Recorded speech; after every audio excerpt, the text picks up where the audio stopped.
நான் ஊழியத்துக்கு வந்த புதுசுல, ஊழியத்துக்குள்ள இல்லை, அதுக்கு முன்னாடியே ஆவியானவர் எனக்கு வந்து ஒரு உதவி செய்தார். ஏன்னா நீங்கள் வேண்டிக் கொள்வது என்னதென்று அறியாது இருக்கிறபடினாலே நமக்கு யார் தான் உதவி செய்யறது?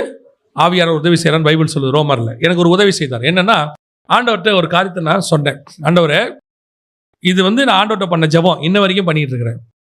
ஆண்டவரே, நான் நிறைய கேட்பேன், ஆனா நீங்க உங்களுக்கு சித்தமானதை மட்டும் கொடுத்துருங்க, உங்களுக்கு சித்தம் இல்லாத கொடுக்காதீங்க, நான் வருத்தப்பட மாட்டேன்னு சொல்லி. ஏன்னா மனுஷன் சுபாவம் தான், எதையாவது பார்த்தா கண்டிப்பா என்ன செய்யும்? ஆசை வரும். ஒரு காலகட்டத்தில், அது இப்போ இல்லை, ஒரு காலகட்டத்தில் இப்போ வந்து அவர் கொடுத்தா சோத்திரம், கொடுக்காட்டி கேட்கறதே இல்லை. சோத்திரம் கொடுக்கல, அவ்வளோதான். கொடுக்கலன்னா அது இல்லைன்னு அர்த்தம். அப்போ நான் எவ்வளோ காரியத்தை ஆண்டவர்கிட்ட கேட்பேன், எதுவுமே கிடைக்காது. சில காரியம் கேட்பேன், உடனே கிடைச்சிரும். எதுக்கு நான் உங்களுக்கு சொல்றேன்னா, கர்த்தர் சில விஷயங்கள் நமக்கு கொடுக்காவிட்டால் அமைதியாக இருப்பது நல்லது. நீங்க அடிச்சு பிடிச்சி வாங்கினீங்கன்னு வச்சுக்கோங்களேன், அது என்னவா இருக்கும்னா, அது வந்து தான் கோத்திரமா இருக்கும், விரியனாக இருக்கும், அது பெயின்ஃபுல்லாக இருக்கும். கர்த்தர் கொடுக்கலையா, சரி ஓகே ரைட் பரவாயில்ல, உங்க பார்வைக்கு அது தேவையா இருக்கும், உங்க பார்வைக்கு அது நல்லதா இருக்கும். ஆனா கர்த்தருக்கு அதோட ஃபியூச்சர் தெரியும். அது உங்ககிட்ட வந்தா அது உங்களுக்கு என்ன ஆபத்துங்கிறது யாருக்கு தெரியும்? கர்த்தருக்கு தெரியும். அதனால கர்த்தர் அதை கொடுக்காம வச்சிருக்கிறார். நம்ம பல நேரத்தில் என்ன பண்றோம்? வரல, இன்னும் வரல, ஏதாவது பண்ணி வாங்குவோம், யாரையாவது பிடிச்சி வாங்குவோம். நேற்று கூட நான் சாட்சி சொன்னேன், எந்த ஒரு காரியமும் ஆண்டவர் கொடுக்கலையா அப்படியே வெயிட் விட்டுருங்க. உடனே போய் அந்த ஆளை பிடிச்சி வட்டிக்கு வாங்குறது, இந்த ஆளை பிடிச்சி வாங்குறது, அங்கே போய் ஒரு ஒரு ஒரு நான் வந்து நடந்ததை சொல்கிறேன். ஒரு பிள்ளைக்கு ஒரு நீட் எக்ஸாம் எழுதுனா பிள்ளை ஃபெயில் ஆயிடுச்சு. ஜபத்தோட தான் போகுது, எல்லாரும் ஜோம் பண்ணுறாங்க, எங்கிட்டையும் கூப்பிட்டு ஜோம் பண்ண சொன்னாங்க, நானும் ஜோம் பண்ணேன், ஃபெயில் ஆயிடுச்சு. அப்போது நல்ல சின்சியராக படிச்சுட்டு போச்சு. அப்போது நான் சொன்னேன், எப்பா ஃபெயிலே ஆகிட்டோம், நீ எதுக்கும் ஆல்டர்னேட்டாக ஒரு கோர்ஸ் என்ன செய்ய, படி, கர்த்தருக்கு சித்தமானா இது கிடைக்கட்டும், இல்லைன்னா ஜாப் பண்ணிட்டு ஒரு கோர்ஸ் எடு, லைஃப் வேஸ்ட்டாக போகாது, அதாவது வருஷம் வேஸ்ட்டாக போகாது அப்படின்னு சொன்னேன். அப்போது அந்த பிள்ளை, இல்லை எனக்கு மெடிக்கல் தான், ஆண்டவர் நான் என்ன அங்கே தான் சேர்ப்பார் அப்படின்னு 2வது தடவை எழுதுச்சு. 2வது தடவையும் ஃபெயில் ஆகிட்டு. இப்போ 2 வருஷம், இப்போ திருப்பி சொல்லுது, இல்லை நான் எழுத போகிறேன். யோசிச்சு பாருங்க, உங்களுக்கு கொடுக்கணும்னு கர்த்தர் முடிவு பண்ணிட்டாரா? அதை தடுப்பவன் யார்?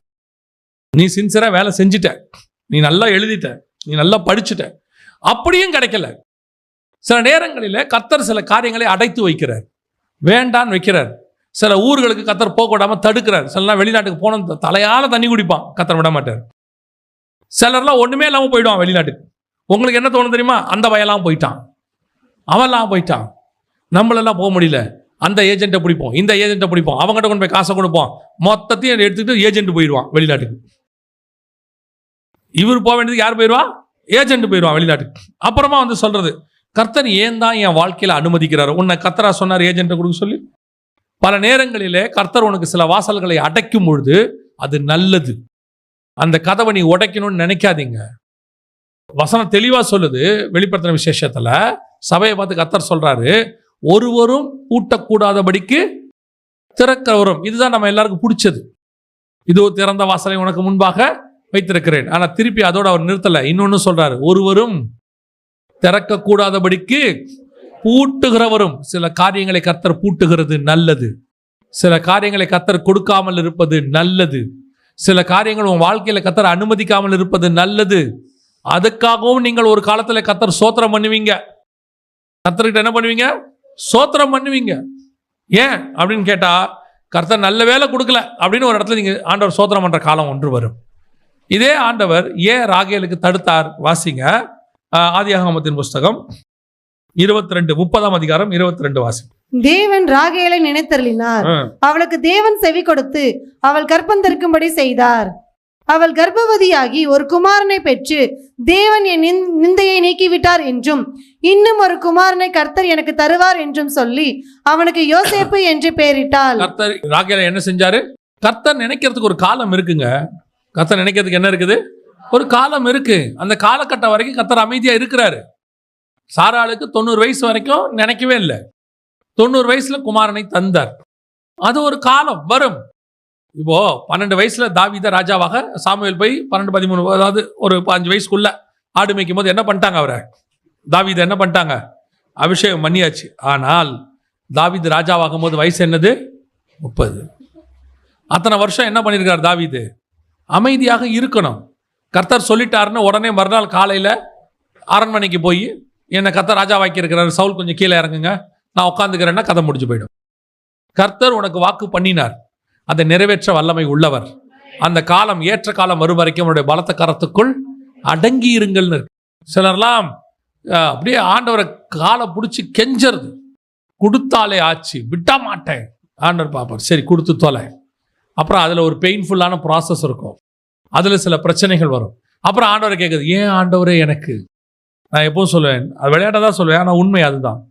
என்னென்னா, சில நேரங்களில் ஆரம்பத்தில் ஆண்டவர்கிட்ட நான் கார் கேட்டுக்கிட்டு இருந்தேன். நான் சொல்ல 20 வருஷத்துக்கு முன்னாடி கார் கேட்டுக்கிட்டு இருந்தேன். என்ன காரணம்னா, ஊழியத்துக்கு போகும்போது மழையெல்லாம் 2 முதல்ல ரொம்ப நனைஞ்சிட்டேன். ஆண்டவரே எனக்கு ஒரு கார் கொடுக்கக்கூடாதான்னு. ஆனால் நான் இருந்த தெருவில் கார் போகாது, பைக் தான் போகும். கார் போனால் ரொம்ப அட்ஜஸ்ட் பண்ணி போனோம், வாசலாம் நிற்க வைக்க முடியாது, கார் பார்க்கிங்கே கிடையாது, எதுவுமே கிடையாது. ஒருவேளை கர்த்தர் அப்போ கார் கொடுத்துருந்தாருன்னா காரை கொண்டு போய் என்ன பண்ணியிருக்கணும், பக்கத்தில் எங்கேயாவது கொண்டு போய் பார்க் பண்ணியிருக்கணும். பார்க் பண்ணிவிட்டு அப்புறமா அந்த காரை பற்றியே நினச்சின்னு உட்காந்துருக்கணும். வீட்டில் எவனாவது கண்ணாடியை உடச்சிருவானா, எவனாவது கோடு போட்டுருவானா, கர்த்தர் கொடுப்பார். இதோ அதுக்கப்புறம் ஒரு நாள் வந்தது, தேவைகளும் வந்தது. இன்னொன்று நான் சொல்லுவேன், கார் கொடுக்குறேன்னா ஆண்டவர் அதுக்கு பெட்ரோல் போடுற அளவுக்கு உன் கையை பலப்படுத்திட்டு தான் கார் கொடுப்பாரு. ஆண்டவர் உனக்கென்று ஒரு காலத்தில் ஒன்று வைத்திருப்பார், அது ஏற்ற நேரத்தில் வரும், சரியாய் கர்த்தர் கொடுப்பார், அது மிகுந்த ஆசீர்வாதமாக இருக்கும். அல்லேலூயா. நீங்கள் அவசரப்பட்டு நீங்கள் வேலைக்காரி வழியாக எனக்கு கொடுன்னு சொல்லி கேட்டிங்கன்னா பிறக்கிறது தானாக இருக்கும். கர்த்தரே உங்களுக்கு கொண்டு வந்து கொடுப்பாரானால் கர்த்தர் கொடுக்கறது என்னவா இருக்கும் தெரியுமா? கர்த்தர் கொடுக்கறது யோசேப்பாக இருக்கும், கனித்தரும் திராட்சை செடியாக இருக்கும். கர்த்தர் உன்னை ஆசீர்வதித்து பலுகி பெருகுவதற்கு வல்லமை உள்ளவராய் இருக்கிறார். அல்லேலூயா.